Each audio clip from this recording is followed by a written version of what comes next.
Okay, when we're fitting saddles, where you fit the saddle. If your girth is too far forward and you're tying up movement at the front end, if your saddle tree is not allowing that scapula to move back. I'll tell you something you can do on your horses. Put your hand there.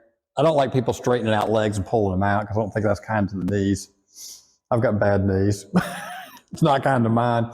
But if you do that, get somebody to take, pick that forearm up to a 90 and then slide it forward and slide it back and feel how far that scapula moves. And you need to start thinking about that when you're fitting the saddle, because if I want a horse to really reach out here, that has to be able to move, and your center of rotation is going to be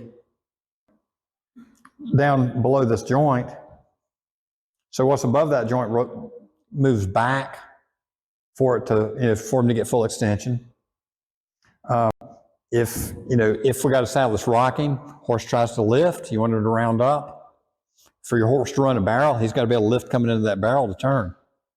If the comfortable place with that saddle is him here, what's he doing? That's not my computer.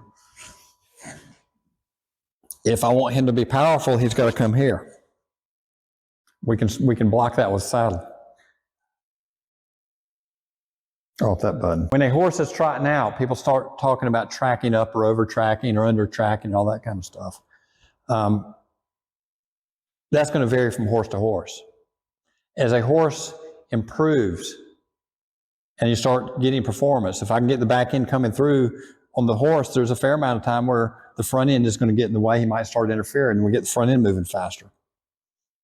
And as he starts lifting and building, if the shoulder has not unlocked yet, he might not get his front end out of the way. We may get more forging for a time period. Now, one of the old school things I always said when I went to farrier school is, let's slow down the back end, let's speed up the front end to stop forging, right? If you go on a 10-mile ride and you slow down the back end and sped up the front end, how much longer is going to be before the back end gets there than the front end? We can't make the horse longer. So I don't think that really works. I think what we do is, yes, we can create not interfering, but then at that point, you can also start creating some problems mechanically up top. And that will start showing up in your muscling, and it will start showing up in your performance. Yeah, we fixed the forging problem, but what did we do? Okay, looking at riders. We always look at riders from the side and the alignment, get them nice and straight.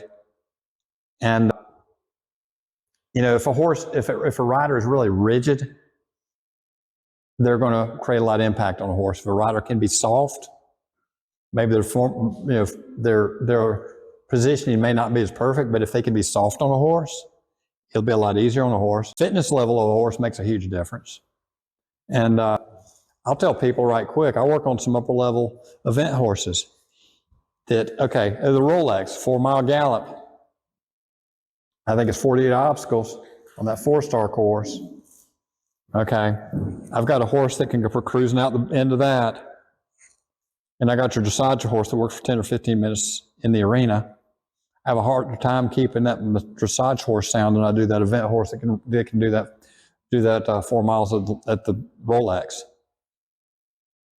It's fitness level. On our endurance horses, they have a much better fitness level than most people's horses. It saves them from a lot.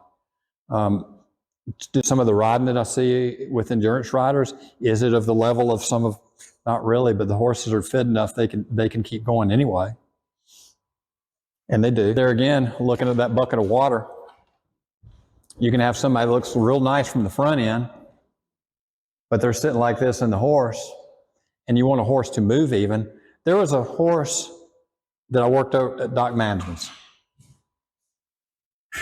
She brought the horse out. You know Doc's clinic. You know his arena out there. Let's saddle up the horse.